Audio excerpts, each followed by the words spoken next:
Hi, this is Ron Carr, author of The Velocity Mindset, and welcome to this week's Velocity Mindset Success Stories, where we interview thought leaders throughout the world on how you can gain velocity in your business. Today, we got a whopper of a guest. I've been waiting for this day for a long time. He thinks like no other person I know, and every time he and I get some conversations, we get into some really deep-rooted conversations. But today, he's going to help us and figure out how to gain velocity in our marketing. I want to introduce you to Jay Baer. Jay Baer helps businesses clone their customers. He's a seventh generation entrepreneur who has written 6 best-selling books and has created 5 multi-million dollar companies. He's the founder of Convince and Convert, a consulting firm that works with iconic brands such as United Nations, 3M, Hilton, all on how to gain and keep more customers. He's an inductee into the Professional Speaker Hall of Fame. He's also a lover of plaid, as you can see. He's an avid tequila collector, and here's one for the books: a certified barbecue judge. I would like to know what the specs are for that. We'll have to do that over a cocktail. Ladies and gentlemen, please help me welcome Jay Baer to the show. Jay, you have an incredible brand yourself based on your name and what you have done in the marketplace on marketing.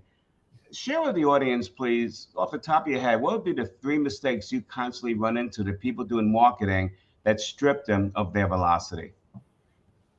You bet, Ron. Thanks so much for having me. Fantastic to be with you. Hey, everybody out there. Yeah, I think we should do a whole episode on barbecue judging. There's actually a barbecue school that I had to graduate from in order to be a certified barbecue judge. It's actually kind of amazing. I'll tell you about it sometime. There's a lot of reasons why people get stripped from velocity, but I think the first one that I would point to is most businesses, from a marketing standpoint, go at it way too broad, right? They try to reach way too broad of an audience. And the bias in their thinking is, what's the largest group of people to whom I can sell whatever it is that I'm selling?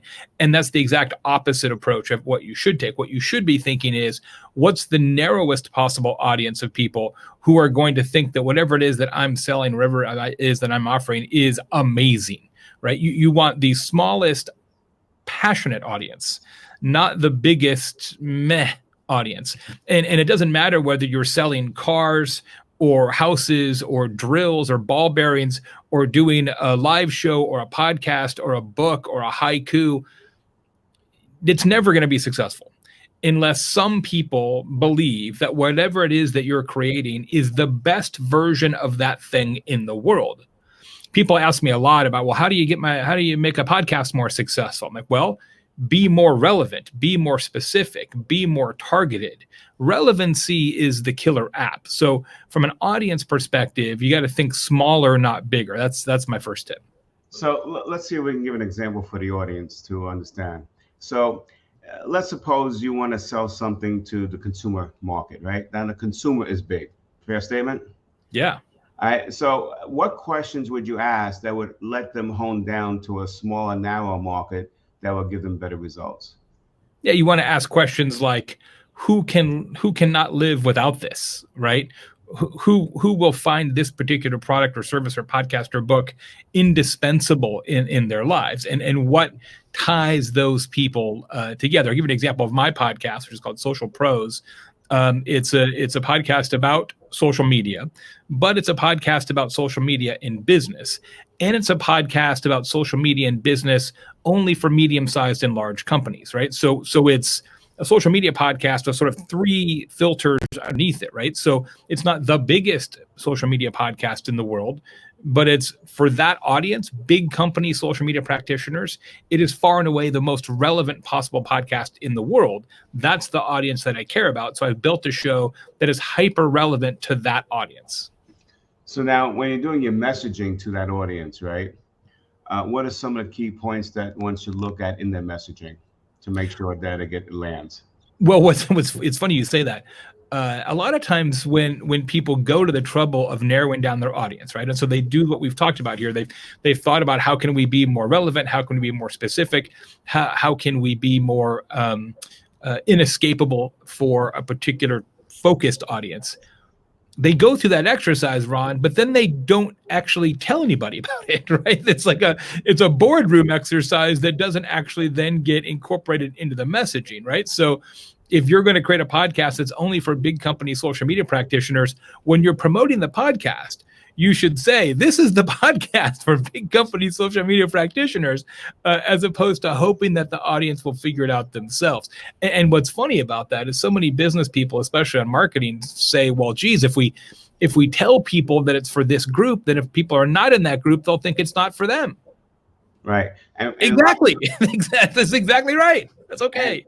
And I think you run into the same thing I find also with clients, and we have the same clientele. We like to specialize in the small to mid-range market companies. We'll do bigger business with the bigger ones and we'll speak, but that's where we spend most of our time building. A lot of people in that range don't want to give up any business. They feel like if they go narrow, that they're giving something up. How would you address that? Yeah. Look, people don't realize very often that when you cast too broad of a net, you're actually driving up your operating costs significantly, because you've got to create content, you've got to create messaging, you've got to create product, you've got to create sales operations and playbooks, you got to create customer service, you've got to create all this infrastructure to try to appeal to everybody. If you actually focus and say, it's okay, some people aren't great customers for us.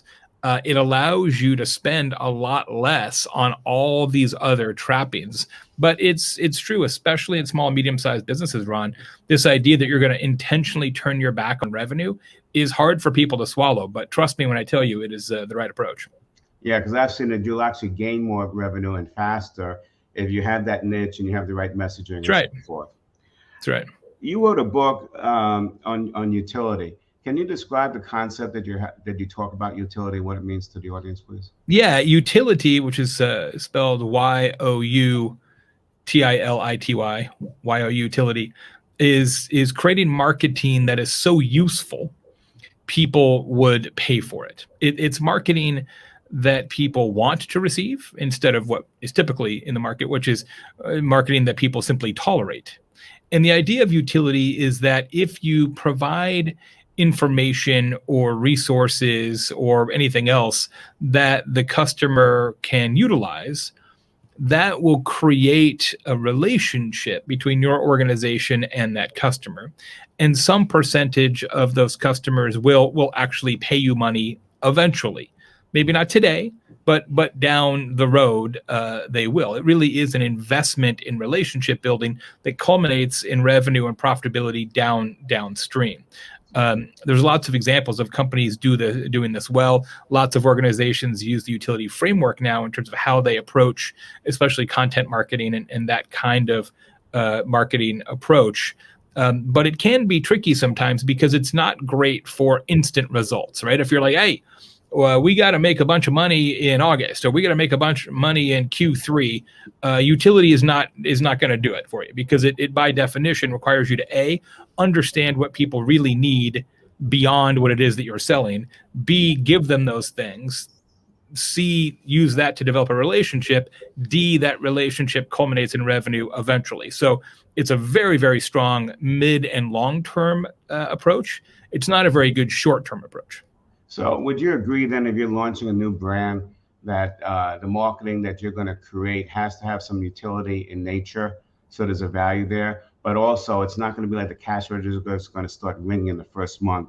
Yeah, it's going to take 3-4 months, get the message out there, get the consistency out there. So when the moment is right, the person has you at the top of the mindset. That's right. Exactly. Yeah, you want both, right? You want to do some more direct marketing that sort of says awareness, interest, conversion, retention. You want that, but then you want a whole utility effort to lay on top of that. But the key is having the trust in the consumer that they will reward you eventually. And as you mentioned in the introduction, my team and I do some work for Hilton, and Hilton has an incredible example of this that they started a few years ago. They recently sunsetted it, unfortunately, so it doesn't exist anymore, which is tragic. It was not my idea to begin with, nor is it my idea to kill it. But I know the story well. They used to have a Twitter separate account, called Hilton Suggests. It was at Hilton Suggests. And the way it worked was they just took people from a bunch of different hotels all around the world, and they were not marketers. They might have been in food and beverage or front desk or concierge staff or even housekeeping. And they said in each hotel, "Hey, who wants to be a part of this?" And a couple people raised their hands, said, "Great." They trained them a little bit how to use Twitter, and all they did was set up Twitter searches. And when somebody needed help for a destination and that hotel was located in, they would just jump into the conversation and help. So, for example, there's a guy a few years ago went on Twitter and said, "Hey, I'm going to Dallas next week. What's a great place for breakfast downtown?" So one of the employees of the Hilton in Dallas, who was not in marketing, front desk, if I recall correctly, was the Hilton Suggest representative for that particular region of Dallas, just jumped into the conversation and said, "Hey, Ron, welcome to the Big D. We can't wait to see you. By the way, here's my 3 favorite breakfast places downtown. This place has got great pancakes. These guys have an amazing omelet. Have a great time." It's like, wow. It wasn't like, "And by the way, come to our restaurant at the Hilton or pop into our bar. We'll give you $5 off." They weren't trying to sell anything. They were just trying to help. And so the question becomes, and really the whole thesis for Youtility is, at some point, this individual is going to be on a different trip. He's going to be in Tampa. And at that point, which hotel is he going to think of first? Some random hotel or the one that helped him when he needed help with no strings attached? Presumably, he'll think Hilton, and it will pay off for them eventually. Right. Now, some people think that may not be velocity, because velocity is, well, heck, I got someone interested, quick close them on our restaurant and so forth. Right.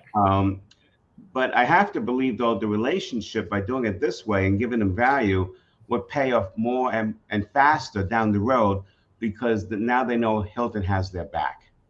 Well, the best way to create velocity is to sell when the client's ready, not before they're ready. Exactly. And and there's only so much you can do to make them ready.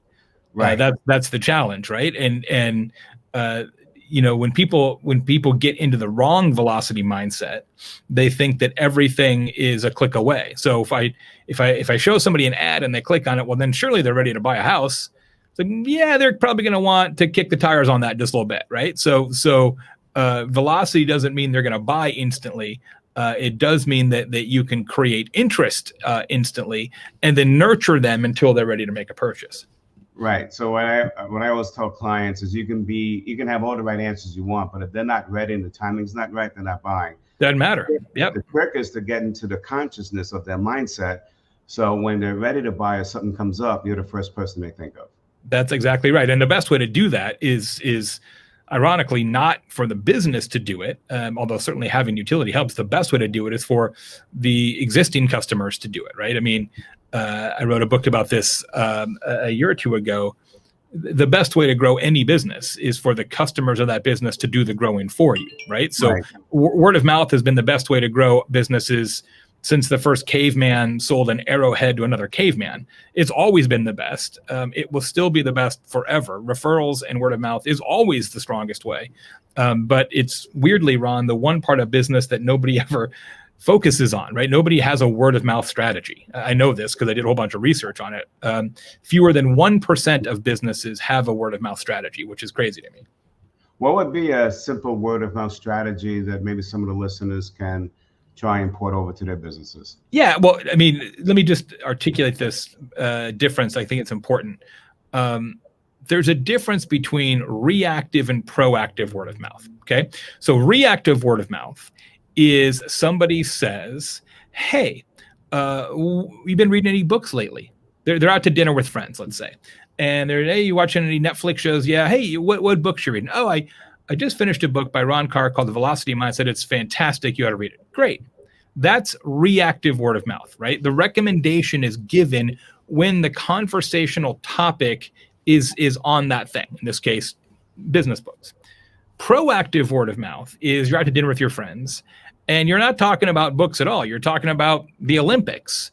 And you're like, "You won't believe this book I just finished from Ron Carr," right? It doesn't have to, there's no invitation conversationally or topically. You're so compelled to recommend it that you just steer the topic to that thing. That's what you want. That's what businesses want. And I'll give you another Hilton example, ironically. So you will know this very well, Ron. The DoubleTree Hotel by Hilton gives every guest at check-in what? Chocolate chip cookies. A warm chocolate chip cookie. Now, they've been doing this for 30 years. Every guest, every hotel worldwide did a whole huge research project with Hilton on this phenomenon. Before COVID, they were giving out 75,000 chocolate chip cookies a day. That's a lot of cookies. Now, the question becomes why? That's not free, right? Those cookies are pretty good, right? That's I don't know what their actual unit cost is, but it ain't nothing, right? It's tens of thousands minimum of dollars a day. Well, we did a survey of Hilton guests, and we found, Ron, that 34% of their guests have proactively told somebody a story about that cookie. So do the math on that. 75,000 people a day, a 34% what we call talkability rate. That means it's 25,500 stories a day told about that chocolate chip cookie. Now, related question. When's the last time you saw a DoubleTree ad? I can't remember. Kind of maybe never, because they spend almost nothing on advertising, way less than other hotels in their competitive set, because the cookie kind of is the ad and the guests are the sales and marketing department, right? It just becomes the storytelling engine, and that's not an accident, right? It's very, very intentional. And very few businesses have a differentiator like that. I do. You mentioned my love of plaid in your introduction. When I do a presentation for an event, virtual or live, the meeting planner gets to go to a special website that I built. It's called Dress Jay Baer. It's dressjaybaer.com. You can go there right now, friends. Dressjaybaer.com. And the meeting planner gets to pick out which suit I wear. I have 14 different suits, or 15 now, different colors. And they get to pick out which suit I wear. They want green, you want purple, you want blue, you want another blue, you want another purple, you want yellow. Sometimes they pick their color match their logo, sometimes to stand out from the backdrop, whatever. And then it automatically goes on my calendar, so I know what to pack when I go to the event. And meeting planners tell stories about that to each other all the time. And it wasn't an accident. I strategically built it to have a story. You got to build it and they will come. That's a great story. So I just want to be clear to the audience, when you're saying proactive referrals, talking about yourself, this is, you have to put it out there, but it's not like asking people to talk about it. They're doing it on their own. You got to create something that's unique, that's right, going to make them think twice about it, then they'll share it. 100%. Yeah, the uniqueness is so critical. It has to be remarkable in the actual definition of that word, Ron, which is worthy of remark. It has to be a story worth telling. And the only way a story is worth telling is if you didn't expect it, right? Nobody ever says, hey, you won't believe what happened, Ron. You check this out, man. I went over here and I flicked this switch. Lights went off. That story doesn't get told because everybody knows that's how lights work, right? There's no surprise there. So it has to be something that your customers didn't anticipate, and that's what creates the conversation. I'll give you another example real fast. There's a restaurant in Sacramento called Skip's Kitchen, and talking about creating velocity. I just love this example. So Skip's is a hamburger restaurant primarily, really good hamburgers. But you know what? There's a lot of places with good hamburgers. There's a lot of places in Sacramento with really good hamburgers. You know, you have to have the greatest hamburger in the history of man to make that, you know, your word of mouth. So Skip and his wife decided that they needed something else. They needed a hook. They needed something to create conversations. So it works like this. It's a counter service place, right? So you walk in, there's a menu board up here, and you're like, oh, okay, I want a patty melt and fries and a chocolate shake, and then they bring it to your table when your food's ready. We all know how that works. After you order, but before you pay, the front desk person there, the clerk at Skip's Kitchen, Ron, they pull out a deck of playing cards from under the counter, and they fan them out face down in front of you, and they look you dead in the eye, and they say, Ron, pick a card. And you pick a card, and if you get a joker, your entire meal is free, whether you've ordered for just yourself or like an entire high school soccer team. Doesn't matter. Right. Now, on average, 4 people a day approximately win this game. And when they win, they go crazy. They're calling their mom. They're putting photos on Instagram. The whole restaurant is in celebration. You don't have to win to tell the story. You just have to be given the opportunity to win. And everybody does. It's so powerful that almost all of their reviews on Google and TripAdvisor and Yelp, etc., mention this card game. And in Sacramento, even though they've got this big neon sign out front that says Skip's Kitchen, most people call it That Joker Restaurant. Right? That's pretty funny. So one distinction I just want to make in this whole story that you're talking about and being remarkable, people have a choice in where they spend their advertising dollars. Mm-hmm. All right. We think of advertising like, ads on social media, ads in print or whatever. That's right. But that's not necessarily what you're talking about. You can actually make a conscious decision to spend your money not on ads, but maybe on something free that will create that remarkable moment that will lead to the word of mouth, right? Yeah, for sure. In fact, one of my favorite quotes in business is from Robert Stevens, who is the founder of Geek Squad, which is, the services arm of Best Buy. And Robert once said that advertising is a tax paid by the unremarkable. Now, I don't 100% agree with that. There is a time and a place for advertising. I advertise for my own business on occasion. So I don't think advertising is the enemy, far from it. But it is also true that many of the most effective and successful businesses in the world advertise the least, like DoubleTree, because their customers take on that role voluntarily on their behalf. And so that's sort of the philosophy here is that if you create great utility, if you're massively useful, your customers will appreciate that.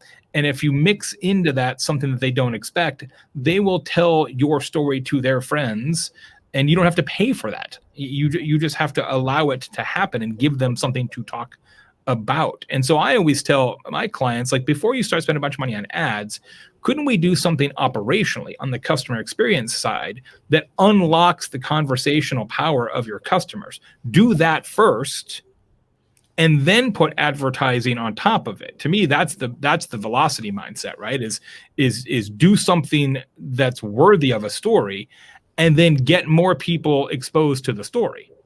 This reminds me of Jell-O. I'm sure you heard of that story at the turn of the 20th century. Gentleman came out with the concept of Jell-O, and just put the powder in and you can have this thing. But before, when they made Jell-O at that time, it really took a lot of hard work, Oh, yeah. And it was only for the wealthy because they only had the people that had the time that can grind it. But here he made it for anybody. Problem was when it was in the general store, no one knew what to do with it. So he created a cookbook. And he started giving out free cookbooks in the hardware stores, so people now can read about it. And they love the cookbook so much. I mean, Jell-O finally took off around 1902, 1904, kept building and building. In 1930, they were still giving out the cookbooks. Yeah, that's right. They didn't have to, but Yes. they were doing it because that was the iconic, remarkable. Yes, it's a great utility example, especially because the recipes in the cookbook were not all for Jell-O, right? Because at that point, it's not a utility; it's just a brochure in a different That's a great costume, right? Like what I always tell people is if your sort of content and your usefulness is just about you, that's not actually useful, right? That's just an ad that you've decided to repackage. That's going back to our Hilton and Suggest example. If it's, hey, the best cinnamon rolls in town are at the lobby restaurant at the Hilton, Anatole. Look, people, that's an ad, right? People know that that's kind of a scam. But it's like, here's 3 restaurants that have nothing to do with Hilton at all. You should go there. That's useful. Right. So we only got about 5 minutes left. Let me hit a topic that is close to near to my heart for my clients. I'm sure. Tequila? No, it's not tequila. We'll get to that at the end of the show. Everybody's struggling how to add content to the website. Everybody says you got to have content, and not just content. It's got to be fresh, like every week, every 2 weeks, so people keep coming back. Yeah. I know you have a great story of how a pool company added tremendous content. Can Mhm. you share that and where it came from? Yeah, my buddy Marcus Sheridan, who's a fantastic speaker and author, is represented by my agent Michelle Joyce as well. Before he became a speaker and author full time, he owned a business called River Pools and Spas in Virginia.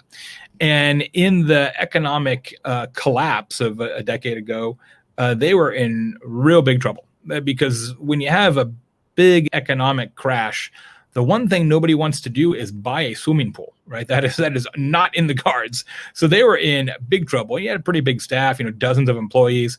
Like, we're going to go out of business unless we figure something out. So he said, well, what if we just tried this? What if we just answered every question that people actually have about pools? What if we just try that? And nobody had a better idea. So he did it himself, and he did it nights and weekends because he still had a business to run and a family to support. And so every night, from about 9 o'clock at night till 1 in the morning, he would sit down at the kitchen table and bang out 2 or 3 blog posts. And literally, the blog posts were just every question anybody had ever asked about pools, right? What's the difference between a fiberglass pool and a concrete pool? How long of a diving board should I get? How many stairs should I get going into the pool? And on and on and on and on and on. And they ended up writing hundreds of blog posts. And it absolutely catapulted their business because they went from a small regional pool company in Virginia to the #1 pool information website in the world. Tons and tons and tons of website traffic, #1 in Google for essentially every pool related term. And he ultimately sold that company for tens of millions of dollars. And it was obviously took a tremendous amount of work and a great team. He's a super smart guy. But fundamentally, the lesson applies to us all, which is every business in the world has customers who have a ton of questions about that business. Just answer those questions. And it drives me crazy. I was doing an event a week ago and talked about this. And one of the attendees like, well, Jay, we already have a frequently asked questions document on our website. And I said, great, better that you do than you don't. I said, how many questions do you answer there? And he said 7. And I said, sir, I humbly submit to you that your customers have a lot more questions about your business than 7. So why would you answer 7 instead of 70 or 700? So if you want a source of content, just start there. So the best way to do that is to ask your customer service people, whoever answering the phone, compile the questions that you're constantly being asked, and then assign someone to write it. And then it's not just sending out the blog, it's also adding those answers to the website. So maybe absolutely website, and you can also now methodically answer them in social media, right? You could do, let's say you take 70 questions, do 1 a week on your Facebook page or on your Instagram.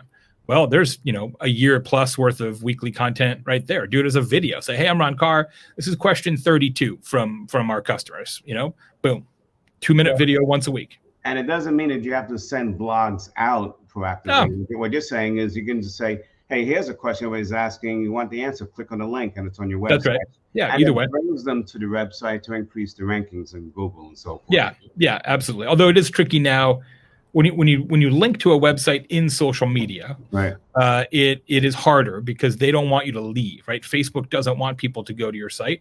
Neither does Twitter. Neither does LinkedIn. And so usually in social right now, the better approach is to actually provide the answer in the social media post itself, and then trust that your audience is smart enough to figure out how to get to your website. Because they may not click and go to it. Well, they won't show it to them. Like Facebook's like, well, if you've got a link out, we're just going to show it to fewer people. I see that. Okay, great. Yeah. So Jay, you got a newsletter, right? That has a lot of interesting tips and tags to what we're talking about. Yep. And Jim, we can bring up the link to the website. So if anybody wants to stay in touch with Jay Baer and get more of his brain, which you can tell is pretty intense and forward thinking, all you have to do, and also learn about tequila, all you have to do is go to the bearfacts.com. That's it. The bearfacts.com. Jay, as we close this show, and I can't believe 30 minutes just went by like that. It seems like it's only 5 minutes. What would be your final comments to the audience? people that are struggling, that they need to make money today and tomorrow, small, mid-sized businesses, what is the one thing you want them leaving the show with that will give them velocity in growing their business? Well, we could do a whole nother show on this, but if you're worried about revenue and you're worried about velocity, the most important thing you should do first is stop losing customers, because filling a leaky bucket is impossible to have velocity in that scenario. So if customers are leaving and stopping and canceling or whatever it is in your business, fix that problem first, because then every new customer you get has a compounding effect over time, right? Lifetime value is a really important metric that we don't talk about enough. So that's what my advice is fix any sort of operational or customer experience deficiencies first, and actually worry about customer acquisition second. Excellent. Great advice. Jay, I can't thank you enough for taking your time. My pleasure. Super fun. Velocity mindset success stories. Our next show will be on Tuesday, August 17th, with the incomparable Rick Jordan, who has made millions in cybersecurity. He's going to share some of his strategies with you. Rick, Jay, have a great day. Thank you so much. Thanks, buddy. Go out and make it happen. Thank you.